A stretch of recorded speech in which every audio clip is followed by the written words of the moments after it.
I've known Marquis and Ambria since they were teenagers. And even then, there was something special about them.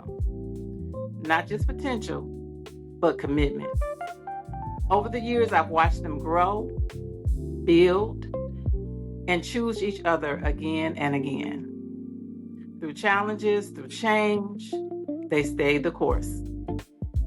And that kind of tenacity, you can't fake it. Now to see them as entrepreneurs, as parents, as leaders in ministry, and still standing strong. This isn't just a success story. It's a story of faith, endurance, and choosing love over and over again.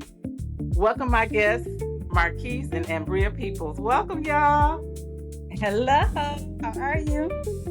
I am doing well. Thank you for coming, to giving them something to talk about. I am excited to have you both here. Thank you for giving me your day today. I've been wanting to get you on for the longest since I started this last year. Yeah. And so we know Marquis don't like to talk, but he's going to talk today. He's going to talk today. He's going to talk today. So he got a little special calling on his life, and he just got to run into it. He definitely does. So we're going to push him a little more into it today. Two of my favorite people on the planet. I just want us to go back a little bit. So let's get started and get into it. So take us back. How did you two meet and what drew you to each other? Because you were in your, early 20s? I mean, when you got married, you were in your early 20s. You were teenagers. I was 14 and he was 15 years old. Wow. Yep. So what drew you to each other? We met at school. It was at orientation. Actually, literally before school even started. Yeah, back in 99. 1999. And so this is at Redford. Yeah. Redford High School. He peeped game. He saw Bree over there. Peep game. Yep. He said. So did you approach her? No, so it was orientation, and I was sitting with her friends already. I didn't know nobody in there. I was sitting with her friends, and Bria came in, and I'm asking them like, "Who was that right there?" And they was like, "Oh, that's Bree. That's Bree." So that was my first time seeing her. And so after that, I didn't talk to her. It was just, that was my first time seeing her. And I think the orientation was in the summertime, right? It was in the summertime. Before school. Yeah, but for some reason, literally, when school started, I was looking for every class. First hour, I was looking for him. Second hour, I was looking for him. He was in none of my classes until that 7th hour. The last hour. Yep, I saw him walk in. I was like, of course, I didn't show none of it, right?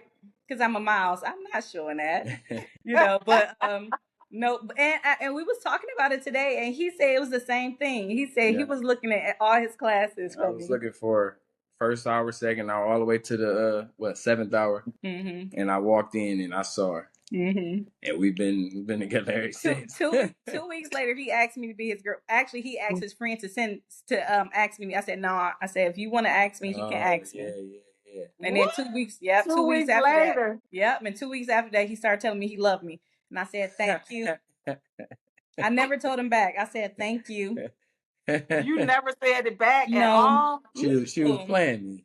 My daddy told me.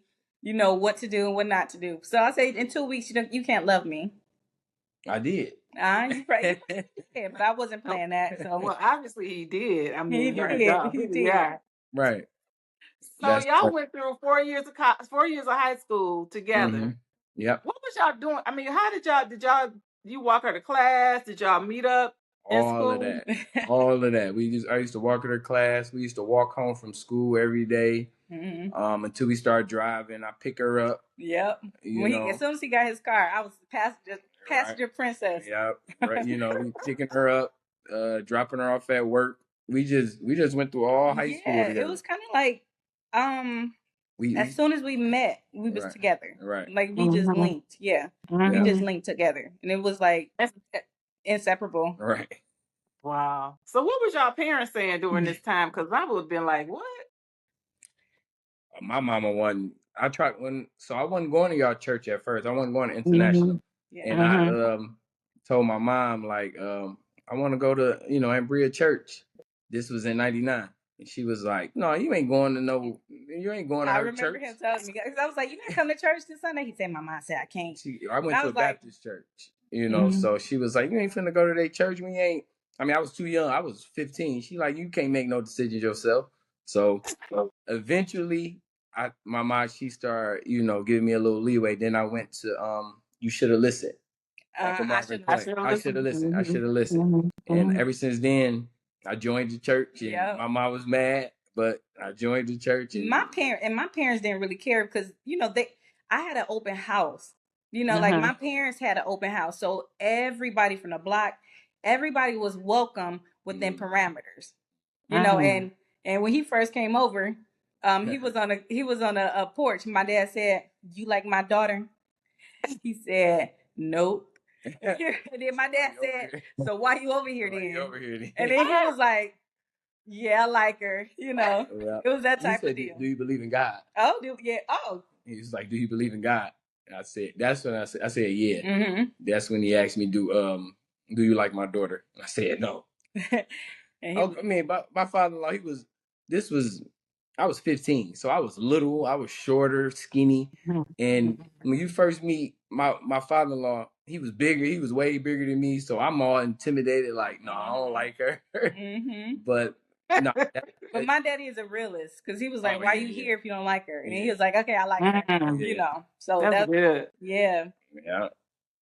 That's great. So what about and then I'm gonna get on to the marriage part, but what about at school? Did y'all experience envy, like strife? Was people like in y'all grill about it, or was everybody pretty much cool? No, I think it was a mix. Yeah, we was popular in high Yeah. school. Yeah, it was a mix. Um I we were popular. I talked to everybody though. It didn't matter if they was somebody in high school per se, as people would put people in those categories, right? But I talked to everybody.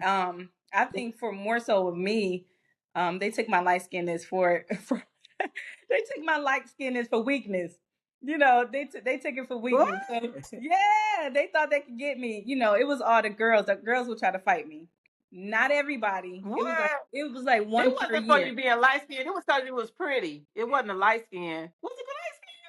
No, they just took He that. was the pretty. They took it for weakness. That's what they did. Okay. Like I was Whatever too it cute to was. do Okay. anything. You know what I'm saying? Okay. And so, yeah, but in reality, it was some envious people in high school. Yeah, but for the most part, like we one class couple. Like for the most part, people was rooting. They was rooting for us. Yeah. Yeah. Yeah, everybody knows us as Marquis and Bree, or Bree and Marquis, however you want to say it. But they know when you see one, you saw the other one. And even now, like people will inbox us and say, "I can't believe that y'all still together." Like y'all couples goals. I was just like, right. I don't know. You see the outcome, you see the beautifulness of it, but I don't know if you want But to. that's all they can see. But That's right. but y'all proved it. That's all they can see is the outside for the most part. Okay, Yeah. so take me to when y'all got married. How old were you all? I was 21. I just turned 22. We got married August the 12th. I turned 22 in July, and she was 21. Wow. Baby. So how many years right now? 20 this year. It'll be 20 in August. I can't count. My God. Okay, so now Marquise, what made you decide that you was ready to get married? It was all him too. It was all him. Right. She ain't have a clue. No. I knew I was ready because I knew I was in love. I knew I was in love, and I knew I wanted to be with her. I knew, even though we was when at church New Year's, I was only 20. I was like 20. Yeah, he actually told me. Yeah, he was 20 because he 20. told me at 19. Yeah, he was like, "We get married," and I said, "No, we not." I've been telling her we get married since 9th grade. Yeah, and she didn't believe me. We was talking about that earlier. I've been telling her we go get married since 9th grade. I be speaking in since the 9th grade. Oh, you definitely do, and I'm gonna tell you what you said too. But wait, you told her since you was in 9th grade, and you was saying no. She wasn't saying no. she At was 19, I remember saying, "No, we not." You know, because yeah. we was going through it. You know, and I'm Okay. just like, Right, so when I proposed, yeah. he would tell me, but I mean, you know, probably in my bliss, it was straight. But when we turned 19, he was like, "I'm marrying you," and I said, "No, you're not. We're not." You know, and the But whole time he didn't even say it now. The whole time he was like, right. "You are." Yeah. So I knew I was, to answer your question, I knew I was ready. I just knew I wanted to be with her. I knew I wanted to be with her. I loved the family. I loved my mother-in-law, my father-in-law. Just the person she was when we was growing up. You know, she wasn't like easy to talk to, easy. You know what I'm saying? It wasn't just like you got to know who you marry, and I knew who I was Amen. marrying. So Yes. yeah. I was a little So when strong you say headed, she was, you mean bullheaded. she was Right. not an airhead. Is that what No, you're telling no. me? Yeah, Okay, exactly. she was Yeah, somebody. Okay, 'cause, yeah, I can imagine that was a good thing for you. yeah. Um, so what have been some of the highest moments in your marriage? Highest moments. Um, when we had our kids would probably be high on the list of the highest moments. All three of them. You know, like I was telling her earlier, like I always tell her, like when we had our kids, Manny, Ryan, and Mason, I loved her so much. Like during the pregnancy and after the pregnancy, it was like Mm-hmm. I just fell back in love with her every single time we had a kid. You know, if that Mm-hmm. makes sense. You know, I looked at her more like, you know, I just looked at her more just love at that Mm-hmm. moment, you know. So And it's funny. You won't believe we was discussing it, and it was the same for me though. When we was talking about it, I said it was the same, and I looked at him. I was just like, that was the highest moments of my life too, because that's when he treated me the kindest, and I Mm-hmm. saw how much he loved the kids. You know, like Mm-hmm. he loved them. It wasn't. You can Mm-hmm. see the care. You can see the tenderness. You know what I'm saying? You can see the Mm-hmm. tenderness of that. And Mm-hmm. so I would definitely say that was the highest moments of our lives. Wow. yeah. Mm-hmm. So now I'm gonna go back a little bit. When did you Mhm. start calling her boo? Because I heard you call her that one time, and I was like, "Did he say boo?" I've And been then you did. That was I've, from the beginning. I've been calling her boo for probably long as we've been together. Yeah. No. I just love that. I rarely say Ambria or Bree. It's Mm-hmm. always boo. Texting boo. It don't matter. That's just what I call her. And I was like, did you when he called me Ambria, I'm like, Right. did you call me that? Like, what's wrong? You mad at me? Right, Literally, right, it's like exactly. antennas up, attention. I'm Yep, like, hold on, I yep, know yep. you're lying. I Yeah. just So love that. That was one of the things that stood out to me about you was calling her that, because I'm like, that's an endearing term. When a man call you by a nickname, it's endearing. So I say, Mm-hmm. okay, right, he loved her. So right. now let's go to the flip side. What were some real challenges you had to fight through together? Okay, so I think we went through everything except like domestic violence. So financial strain, infidelity, um, selfishness. We've went Mm, through everything, almost every component that you can think of that you will go through in a marriage. I actually wrote down like spiritual hardship. You mm. know, at times I was Bring that out for me. Uh-huh. at times I was the head spiritually. Mm, You know, where I had to get us up. You know, get us up. We going to church. We doing mm-hmm, this. I have to push it. You know, and then at times he was like, "Get up, let's go." You know, so the spiritual hardship when it comes to, um, we wasn't always grounded in that. You know, like it was always our foundation, but times is hard, Right. and so you know, life would get you. Life be life. yes, it does. Yeah, you Yes, know. it does. And Yes, it so does. I think we've been through everything that you can think of when it comes to marriage and what you can go through. Right. Mm. And y'all still here, thank God. Right. Was Right. there Yeah. ever a season where you go ahead? Mm-hmm. No, no, that's all I was basically saying. Like if you run down a list, You know, of reasons why you would get a divorce, Yes. we'll probably mark all the boxes. Right. You know what I'm So saying? what made y'all choose to not do any of that, to not divorce in those seasons, some of those seasons? Because for the most part, most of them wasn't like too bad. You know, most of them wasn't like it was some that we could have been like, man, we just done. You know, years ago, I remember Bree saying, she said something to me. I'm like, she's like, if you don't do something, I'm leaving. And I was like, all right, go. You know, leave. It got to that point. You get what I'm saying? And then it was a point where he was like, the only reason why I won't leave you is because you're gonna keep the kids from me. And I said, you don't know who your wife is. I said, because if you want to get them Wednesday at 3:00 and keep them for 4 days a week, you can keep them. I remember that. That's yes. crazy. And I was like, so don't let that stop you. Yeah, you know what I'm saying? Like it got like that a couple times. One time I was looking out the window. We was driving. I was looking out the window and I turned to him and I was like, I don't like you. And he was like, yep. And he was like, I don't like you either. Yep. He was like, I don't like you Wow. either. Yep. Why didn't you like him and why didn't you like her? Tell me about that. We were stubborn. Because I'm gonna tell you why I want to know, because people, marriage couples, it's like you're gonna have a season where you don't like this person. Right, exactly. And you gotta work through that. So tell me about it. Well, for me, I always loved her though. You get what I'm saying? Like, yes, you know, love can't keep it all the time, but we was at a point where I didn't like her, but I still didn't want to be with nobody else. Like, I still didn't want to divorce her. She was making me mad at that moment, or that week, or that month, or even that year. Who knows? We've been together so long. Yes. I still knew, like, you know, when you get by yourself as a man, I don't know how she do, but when you get by yourself as a man, you really get to thinking and be like, man, I don't want to be, I want to stay with my wife. You know, most men are, kind of too strong to be like, I'm sorry.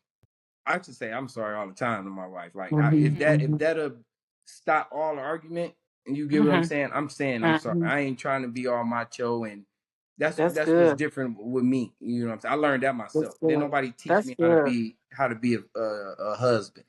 You know, so if I was wrong, I'm gonna tell you I'm wrong. Yeah.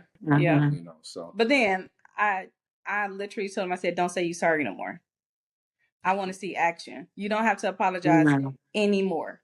I don't have to hear I'm sorry. Let your actions speak louder than that.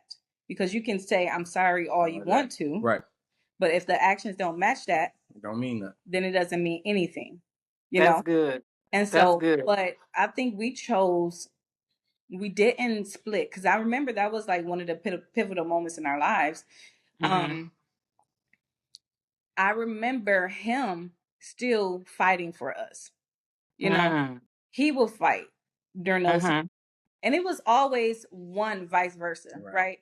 It was either if I was out, he never let that. He wasn't so prideful to where he was like, nah, school alone, I'm not fighting for this. He was always like, no, nah, we gonna will this back in. We're gonna will this back in. That's good. And probably is most of the time it was his fault too. So it probably was. it was. But that's what you do. You literally fight for each other. So we never got to the point where both of us was done. Right. It was always one or the other, and I thank God for that, right? So we both wasn't just so low that we were just like, no, I'm not about to do this, So were y'all communicating with each other during that time? Were you talking it through, or it just works out? It works out eventually. Excuse me. Sometimes we were, or sometimes we got bad where I be in the one room, she be downstairs. So it got bad where, to answer your question, no, not all the time. Sometimes we were, sometimes we weren't.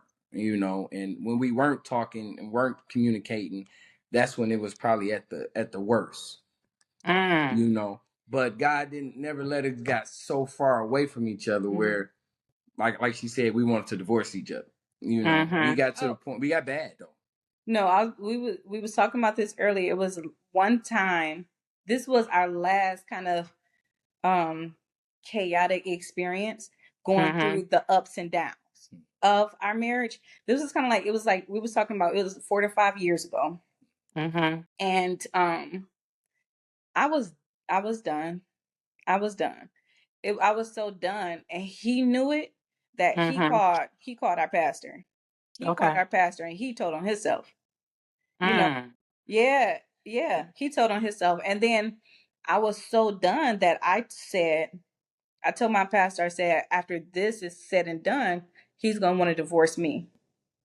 You know? What? What was you Yeah. talking? What? Well, you was I gonna didn't try I to I make didn't him have leave? so right. I didn't have anything else to give.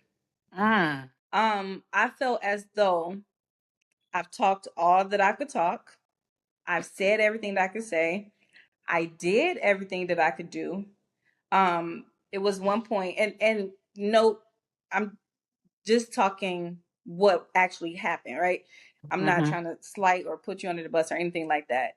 But it was I remember one time we was at J. Alexander, and I was like, you know my love languages.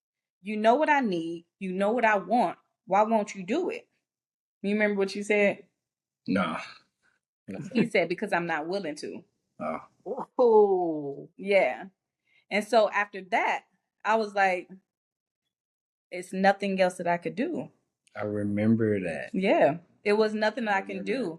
And why did you say that, Marquise? Because you was honest. Oh, very. Oh yeah. Like at that moment, I guess I must have been like fed up. Like Yeah, didn't care. Yeah, I didn't care. I didn't care about her feelings. I didn't care about at nothing at that point. I guess for me to say that, and I remember what she talked about. And yeah, I must was tapped out. At that moment. So that's okay. why. So go back to when you talked to Pastor Ambria, Okay. and you told Pastor you was done. So I called him so first. how y'all come back? Yep, I called Uncle Marvin first. I'm sorry. Yeah. Oh, okay. I called him first, and that was one of the hardest calls of my life. I look at Uncle Marvin like a father figure to me. So I called him first, and I told him all the situation, and then I think, did you call him or he called you? He called me. Yeah, Uncle Marvin. I didn't have to call nobody. She wasn't calling him. She didn't want to. She didn't want to hear it anyway. So she wasn't calling nobody. So I called, and he called her, and that's when she said whatever you said. Yeah, I wasn't there. So. Yeah, we was talking, and then he was just like, Ambria, then gave me that pause and just like, she wasn't trying to hear it. I know you lying. I'm like, I know. I don't need any counseling. You get what I'm saying? Like by this time we like 15, 16 years in. I don't need no counseling. I know exactly what to do. I know exactly what I want to do, And then but the crazy thing is, as much as I wanted to leave, the Holy Spirit did not give me a release to leave. And so I said that. And he was like, Ambria, I'm not saying that this is God. He said, but I'm saying that I feel as though you shouldn't leave. And I said, you know what, Uncle? I said, you're right. I said, I don't feel the get my stuff and move out. But I knew that I didn't have the capacity to work on it anymore. I had reached my level. And he completely changed though. After that, he completely changed. It wasn't a 360, it was a 180. And I didn't care though. Oh, it's not anything. What? You didn't care. I was like, okay. And so yeah, if I was there and I was with it, what happened, girl? What? No, I didn't care. I was trying and trying, like, but it was genuine. I put it like that. It was genuine. It wasn't because, oh man, she finna leave or whatever. It was genuine. So then I trying and just being a husband, being everyday life, and she wasn't budging. She wasn't moving. You know, so and I was getting like defeated, if that makes sense. But Yeah. I kept on going, you know. Yeah, and that didn't matter to me. Because over the years, where you get tired, and then it was to the point where I grieved within my marriage. Like I'm still married, but we're not communicating. There's no togetherness. There is. It was not a marriage. It wasn't a marriage that I wanted to be in. I wanted to see, to feel. It wasn't that. We was living separate lives. Yeah, yeah. Probably because of me. We was just moving. We was moving through the house. Directions. Yeah. You know, was somebody growing past the other one? Who was growing? Who had grown? I don't think it was that at that moment. It was just she was fed up at that moment, and I was trying at that moment, but she wasn't trying to hear it, pretty much. So we was just moving. No, absolutely no. That's very true.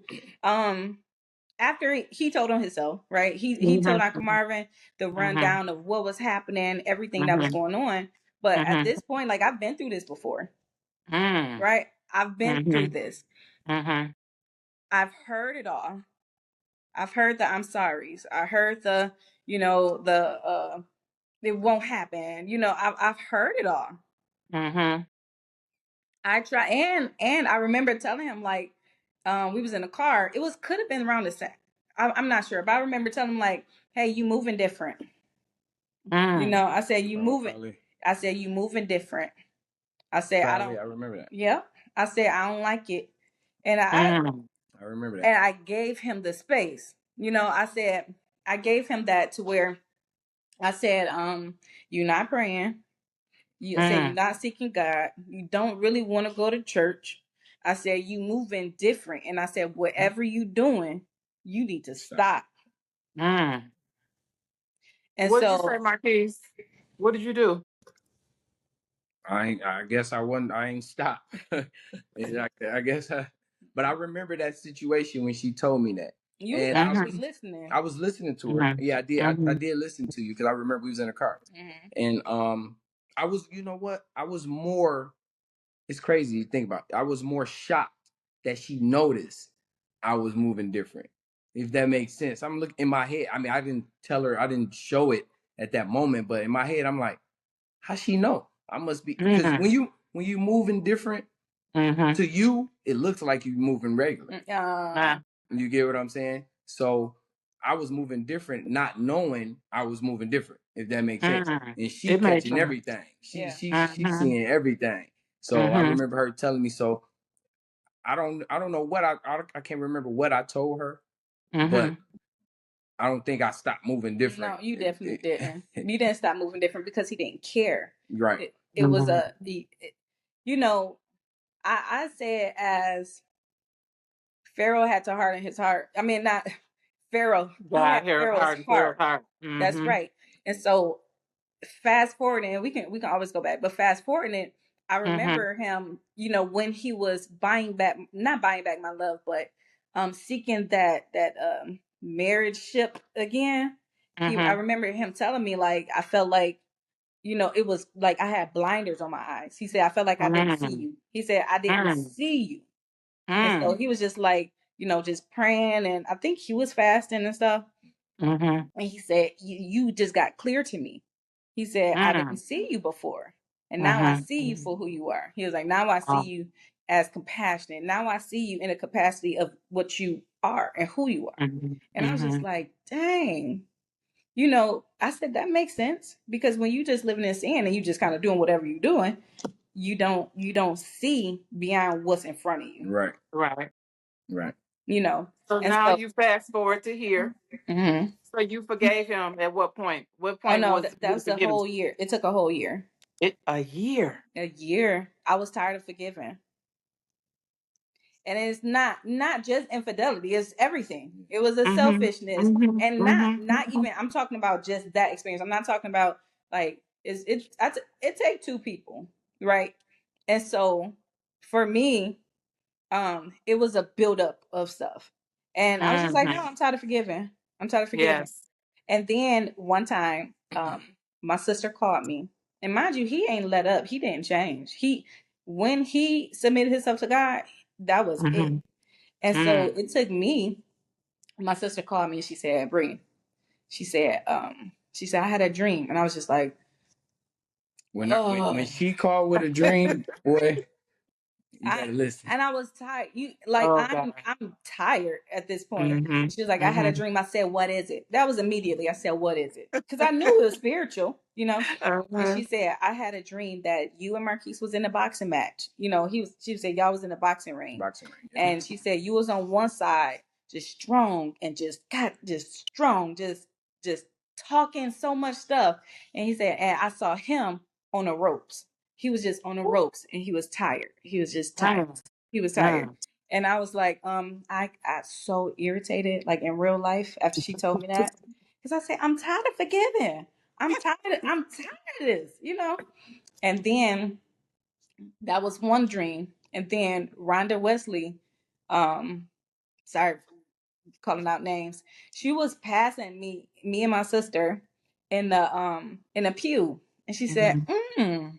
I said, Mm. she said, God is telling me to tell you to forgive daily. And I Ooh. said, what? She said, forgive daily. She said, it's not a one time thing. She said, forgiveness is not a one time thing. She said, I need you to forgive every day. Mm. Irritated, irritated, you know? And so, God had to help me. God had to help me. Cause then now I'm looking at myself. Now, why can't I Mm. forgive? Why am I Mhm. holding on to this? Why do I feel so, you That's know, good. so I now Pharaoh's heart had to get, softened on my end, So now Mhm. it took a long time for me to even trust and love in the capacity of where we at today. It's nothing like it Mhm. today. So Mhm. it was not people like, wow. That was the worst. That was that year Yeah, was the worst of our perhaps the 20 entirety. 20 Yeah, year marriage. yeah, Wow. because he Yeah. would literally say, I'm giving my all. And I said, Mm. and I was telling him, like, I see that. I don't have it to give though. Wow. It Oh, was that tough. It was that tough. my God. My God. My God. Oh, but here y'all are. Thank God. Right. Mm. Yes. So you all can give the seminar on marriage because that right there, I felt that. I felt it Mhm. because I was Marquise to my Mhm. husband. So I know what that's Mhm. like when somebody like, girl, I'm done with you. Whatever. Mhm. Do your thing. Do Yeah. your thing. Yeah. But yeah, thank God. Okay, so I want to shift now to Mhm. Amen. entrepreneurship because y'all the quintessential entrepreneurs. So how did we get started with it? Where did it come from? It was for me and my wife probably, but Mhm. it was always in me. Mm-hmm. I think it was always in me. It's in my blood. Mhm. Like on my side, on my people's side, a lot of them they was in the streets. They was big in Detroit for selling drugs and dope and everything in the people's name. Yeah. And Mm-hmm. I just so it was always in me, but I wanted to do it the legal way. So even when I was younger, I'm trying to buy this, I'm trying to get that.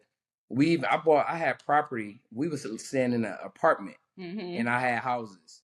Staying in an apartment. It sounds crazy, but it was just entrepreneurship and ownership been in me for forever. Yeah. She been doing hair since she was young. So it was always in her also. So I let you. Mm-hmm. No, yeah, I think it's legacy and just innately.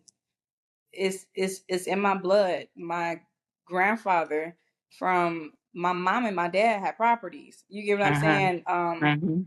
My uncle's properties is in us. And I was thinking earlier, like, I don't like authority. I don't like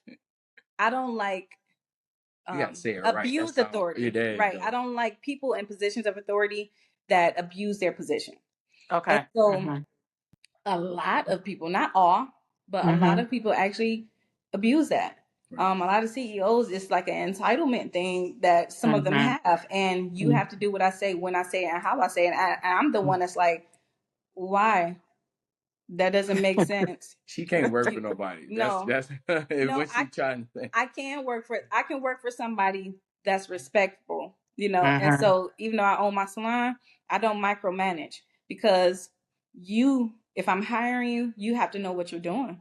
Right. I don't want to tell you every 2 seconds. Like, if that's the case, you don't need to do this, you know? That's And good. so I don't like to micromanage. I treat people how I want to be treated. And so sometimes working with people, I literally told them, like, okay, so this is my last day. You know what I'm saying? I'm putting my 2 weeks in today, because if you feel like you can talk to me any kind of way, then that's what it is. So it's that. I've always pushed back when it came to that type of thing.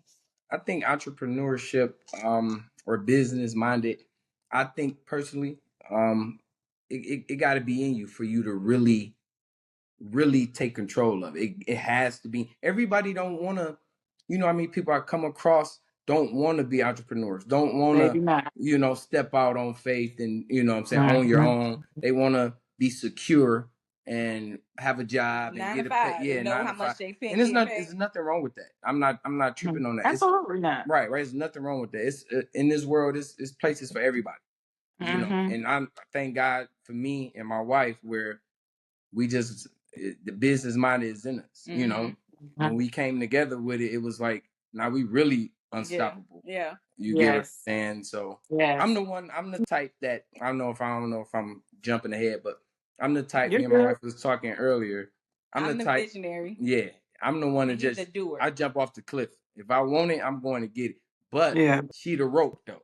She holding the rope. Got a rope You get what I'm on saying? his legs, on his ankles, Yeah. Right. and I will him back. Like the bungee. You got the bungee. Yeah. Yes. Because I'm jumping. I'm going. If I like it, if I want it, I'm going. But she controls how far, how far I go. I'm like, if that hold on, makes sense. player. Hold on. So to get, we work out. That's all, it just work out. It was ordained. Right. So do you still have your properties as well as the salon, correct? Yep. Yeah, we have yep, I have the salon right now. Yeah, we in the process. We got some stuff going on right now also. Some big moves right now. We literally waiting to sign right now. So okay, I have no doubt that you do. Yeah. So how do you balance multiple streams of income without burning out? It's a burnout. You definitely burn out. It's gonna burn out. You're gonna burn out. Okay. It's just how you handle that. Entrepreneurship is not for the weak at all. You gotta be strong minded.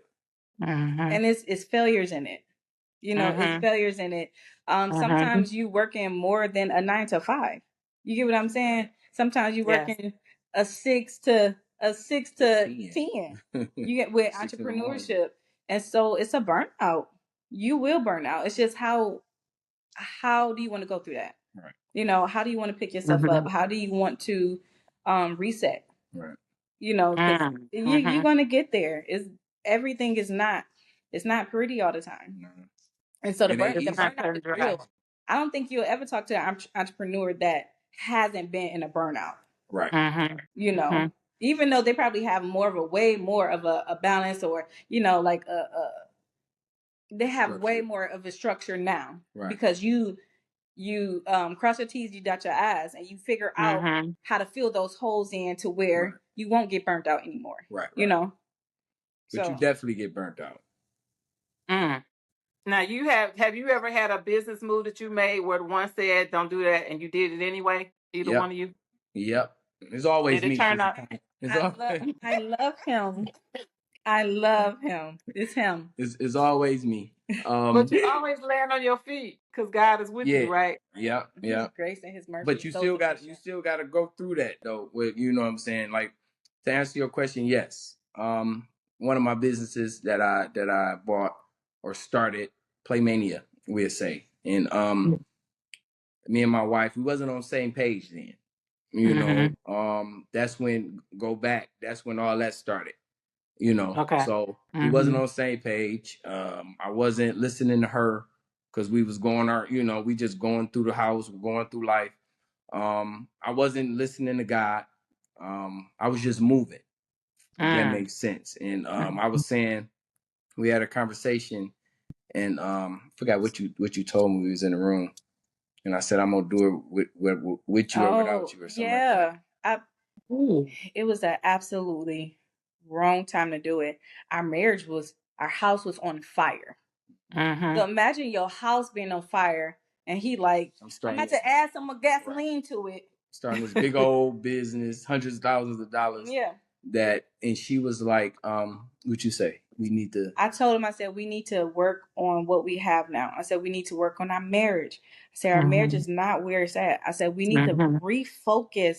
I said, this is not the time. This is not a good time to do this. And I said, I'm gonna do it with or without you. Yes, that's what he said. Exactly what I said. He said, I'm gonna make it happen, and I'm gonna do it whether that's what he said. With or without you, I'm doing it. So pause on that, Marquis. You ain't hear bells and whistles going off when you said that. You ain't hear the Holy Ghost dealing with you. Nope. I'm gonna be honest with you. I wasn't even paying attention. I wasn't in the spirit. I wasn't praying. I wasn't fasting. I wasn't doing nothing. I was just moving. He had the means. Right. I had the money. I didn't. That's why you gotta be careful when you get a lot of money. You gotta be careful because like I had so much money that I'm like, at that point, it seemed like I was like, I don't need nobody. I don't need God. I don't need my wife. I'm finna just do this regardless. The funny thing is, I didn't even know he had the money. That's okay. I'm telling you, that's where we was at. Yeah, that's how we was moving. You know. Wow. But to answer your question, no, nothing went off. Nothing went off. That's how stubborn and out of the loop I was. You know. So yeah. Okay, so then that did what it did. You came back center. Y'all got it together. So serving in ministry, how does that your faith influence your marriage and your business decisions now? I could say for us, it goes hand in hand. One is not without the other. If I'm not grounded and rooted in Christ, I don't have anything. To move in my business without the Lord, or to even move within our marriage without the Lord, it won't work for us. Some people have, the marriages that I say, if we didn't have God in our life, our marriage would mimic the world's. Do as you want, have this open situation. It will mirror the world's marriages and what that looks like. But I'm like, no, because our marriage got stronger. And it sounds so cliche, but when we kept God first. When we was going through them times, I said, I'm not leaving. What I'm going to do is I'm going to fast and I'm going to pray and do the work. Like, that wasn't it. That was not it. Prayer don't change stuff without you moving when God tell you to move, or you maneuvering, or you doing what you're supposed to do. So listening to the Holy Spirit and living my life according to Christ, right? Because if I live my life according to Christ and his character, I will mimic that. Then the kindness that I see, or that I'm supposed to show and I'm supposed to elude, it comes in with him. He get the benefits of that. You know what I'm saying? Yes. So if I try to mimic Christ's character, then it will be help fulfilling parts of those marriage, and how I treat my husband, and how I talk to him, how I move, how I maneuver, how I submit. It took a lot to even submit anymore, to respect, to submit, and everything. So that was my thing. I wasn't respecting him, and we was together since we was 14. So we grew up together. So I got to see the stuff that other people wouldn't see. And so it was wrong on my part, because I was holding all of that from back then. It wasn't a respect factor. So he was moving away. He was moving because he didn't feel respected by me. And if I'm not listening to That's him, good. I'm not submitting unto Mm-hmm. him. I'm not, whoa, why the house not clean? I don't feel like it, um, or not coming home to a cooked meal. You get what I'm saying? Stuff like that. Yes. That it may sound small, but it's big factors in that. It's, And yes, so it if is. I'm Yes, not it is. just doing that, then his wants and his needs is not going. It's going without. And then you start looking other ways. You like, hold on, I am that dude. I am that. People want me. You know what I'm saying? Like, yeah, Yes, yeah, yes. yeah. Yeah. And Mm-hmm. so it was parts where my stubbornness, because I didn't feel respected, I'm going to disrespect him. And not yelling per se, but just not respecting him, not listening to him, not respecting his authority, not respecting him as a headship, not respect. It was a lack, and so that created Mm. problems. And when you're Yes, not it giving it does. up, you're not Yes, giving it up. for sure. That creates issues, that creates problems. And Yes, it so does. I can't say it was not all his fault. It was reasons and rhymes, and there's no excuses. There's no excuses, but That's it's right. reasons and rhymes to everything. That's right. And It so takes two. Right. God is the center. God has to be the center, or in our lives it won't work out. We don't have that much grace line. Like I know I don't. Ooh, we don't. that's God, good. God, we get God. That is good. Say that again. We get God. God. We don't I have had that to, much grace line. Mm. Mm-hmm. yeah. When we still talking about that, Marquis like, I get caught every time, and I was like, you do? Yeah, my leash is very Short. short. I learned that, so I just I'm straight. I'm straight. That's good, Marquis. So now you know. Okay, I Right. can't do this. Nope. I'm Nope. gonna toe this line. Yep. That's right. That's right. Yep. So it our business and our marriage is not. We Nothing can't without go God, without though. God. Yeah. Amen. So you're raising three children, beautiful children, while building businesses. How do you stay intentional as parents? Um, we stay intentional as parents. Parenting is like the number one for us. Um, business and everything else that comes, Secondary. yeah, that comes and goes. So, being a great parent, like, give you a backstory real quick. I grew up in one parent household, so my dad was in jail all my life, Mm-hmm. blah blah blah. But I didn't know how to be a father. I didn't know how to be a husband. So Mm. I make sure this is my number one, that my kids live a better life than me. That's my Mm. number one. Is if that happens through us starting businesses, us owning this, owning that, I'm gonna make sure my kids have a better life. They did have a better life than me. Mm-hmm. So that's my number one goal. So we manage it. We manage it very well. Mm-hmm. I would say, Yeah. because we know what comes first. It ain't the business. You know what Mm. I'm saying? It's God, family. I know, like you said, I know it sounds cliche, but that's how we I'm move. telling you, biblically it works. When we start moving and biblically, it start panning out. We stop leaning to our own understanding. And then Mm. I look at them, people like, you have any more kids? I said, no, 3. I said we have to do our parts to get our children to heaven. I said we have to raise them to be morally correct. It's hard with Yes. kids right That's now. right. Yes. It's not just us matching clothes, and Right. my children, I got some beautiful children, but Yes. that is not it. Right. That's not the only Mm-hmm. thing. We're trying to raise humans to be respectable and live in this society, to be grown-ups and to create their own family and to continue the legacy that we have. So Yes. we are intentional, and even with our relationships, we are intentional. Where Marquise will fall short, I'll talk to him. When I fall short, he'd be like, "Brie, you can't do that." He talked to me, so we Mm-hmm. we have Mm-hmm. we treat our That's children good. as second to God, second to God. So y'all hold yourself accountable even in your in dealing with raising your children. Right. Well, That's let's say third awesome. to God, because I put him before my kids. So yeah. Yes, Hmm. absolutely. That's it. Yep. That's how it goes.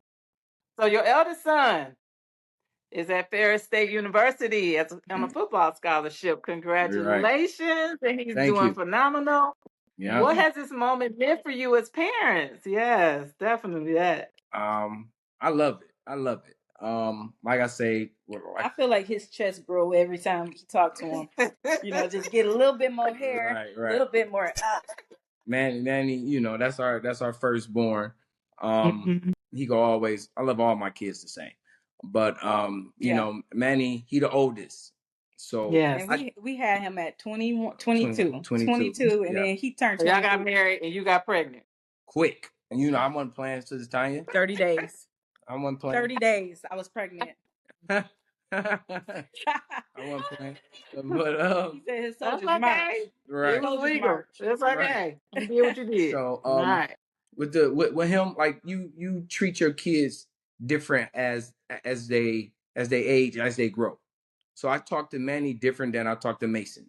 I talk to Manny and Mason different than I talk to Ryan. They don't have the same parents though. Right. You know what I'm saying? We had Manny is so young. You know what I'm saying? Yes, that's good. We had Manny real young, so he like grew you up said, with y'all. Exactly. That, literally, I often talk to Manny and I say, boy, I'm glad that you not messed up, because we made our mistakes on him. Right. We was raised, discipline is the belt or whoopings and pops. And me and Marquis was talking, we was like, I feel like I pop him too much. Like what, why? I was like, I don't like this. I don't like this. And so we maneuvered. Everything that we knew, we threw it out the window, And we've talked about it, and they have different. We have patience of Job. You get what I'm saying? Like we have patience. Like it's fine. You know what I'm saying? It's okay. Whatever. It's whatever. Right. But our chest, his hair, he got to grow a little bit more hair on his chest every time he talked to Manny, because we're so proud of who he's becoming, and even like he deserve everything that's coming to him. We've been, we prayed. He got a lot of words from Uncle Marvin, from different people, and everything that's happening good in his life, he deserves it, and I'm happy for him. I'm very proud. If he's happy, I'm happier. I even told him, I think earlier, like this year, he said, if you don't want to play football, I'm backing you up. Right. Our love is not considered on sports. That's right. Set on you playing your football, accomplishments in football. Right. We for what was it? Was it his birthday? No, Valentine's Day. For Valentine's Day, we wrote him a love letter, and we sent it to him on Valentine's Day. And we told him exactly what we was proud of, and it wasn't because of his accomplishments. It's because of who he is, And so the accolades is great, and I can't wait because I know it's greatness, Like I know it's greatness. I feel it. I know it is. But that's all. That's all God. That's all God. Yeah. That's what I was going to ask you all. So, I mean, is the expectation for the other two the other two children to go to college, or if they say, "Mom, Dad, I'm getting ready to start this business," what's your answer? I'm for it. I'm for it. I'm for it. If you want to start a business, I'm down for it. I'm not never gonna tell we go discuss whatever you bring to the table. We'll listen to it, and if it makes sense, we'll listen to it. We not gonna just turn it down. You get what I'm saying? Like they would do us when we was younger. You gotta do this, gotta do that, and that's cool. But the expectations for all three of my kids is the same. I don't put it down for neither one of them. But if Mason wanted to stop playing football, we go discuss it. Then if you wanted to, start a business or whatever you want to do, it have to make sense, and you're not you don't go off your emotions. Right. You can't go off your emotions. So just because you don't feel like it, that's not necessarily the move. That's why let's talk about it. Yeah, let's talk about it. So we don't go off emotions. You can't just quit because ain't no quit. I ain't with that. If you start football, if you start gymnastics, if you start track, my daughter doing track, and she do gymnastics, cheer. So if you start, we're not just finna stop in the middle of the season. And I'm like, no, you're gonna finish it. Then we're gonna discuss it after the season. I think our expectations is success, and I think success is not a one-way street. I agree. You know, it doesn't look one way. It doesn't look like Right. everybody in college, everybody, but it has to make sense. It has to make sense for their life, their personality, and their ambition. Right. Right. School is, I'm not going to school to be a doctor because that doesn't look right for my life. Right. You get what I'm saying? And so, Yes. being able to know your children, you know, and see the capacity that they can work in, which the cap is like open, right? The capacity is open, you know. Absolutely. So, Yes. but Yes. knowing their personality, that's how we go. Yeah. That's how we move. That's awesome. We winding down a little bit. Marquise, Mhm. I heard you say one time you want to be rich, not famous. But what happened if famous come? What you gonna do? What I mean by that is I don't care for the people to know me like that. Like I don't I don't like talking. I don't like all the accolades and people to be like, oh, this and that. I don't care about that. I'd rather have the money if we're talking, for this topic. I'd rather have the money than the fame. A lot of nowadays, more people want to be famous. They want attention. Yes. They want all that attention, and you can be famous with no money.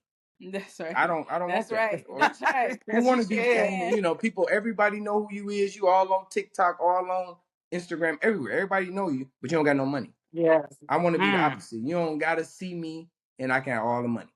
That's my motto. That's what I live by. I don't care if you see me bump all that. You don't gotta know nothing about me. But I'm loaded. That's but I have taken on that mantra myself. I just want to that's be good. rich, Lord. I don't want to be famous. Right. Yeah. I want to be rich. Yeah. Right. So I've taken that on. You inspired me with that. Oh, that's good. That's So good. what would you say to couples trying to build together without losing each other? I think you have to be intentional and you have to see each other. You have to see each other without losing each other. Because if I'm not seeing you or if I'm not paying attention to you, then it's no way that I will be able to read your card. I'll be able to see what you're doing, see how you're moving. And like I aim to please him. This is how our marriage is working now, right? I aim to please him. That's if good. I aim to please him, he don't have the holes in what he's lacking. And so if he's not lacking, then what he's going to do? He's going to aim to please me. Yes. Yeah. He see the holes that I need and he fill those holes. So let me please her. Let me please him. And we're not lacking in anything. That's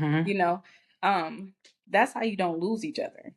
Yeah. It's because you have to see each other. You have to see them and know who your husband is. Know who your wife is. Yes. Like for me, like I told her earlier, I choose her every day. Ain't no I choose her, once a year. Or, I get up choosing my wife. I'm trying to make her day better.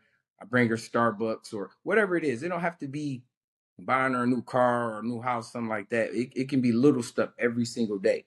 You get what I'm saying? So if I choose her every day, it's not like she said, it's no holes to, you know what I'm saying? I'm feeling everything. That's good. So that's how I wake up in the morning or whenever during the day, whatever. Yeah. Yep. So y'all being intentional about each other. Right. And that keeps it going. And that's what people should take from this. That's the most important. Marriage is a selfless thing. And it doesn't come natural. It's not what you see. People be shocked every day when they get on like, oh, they divorced.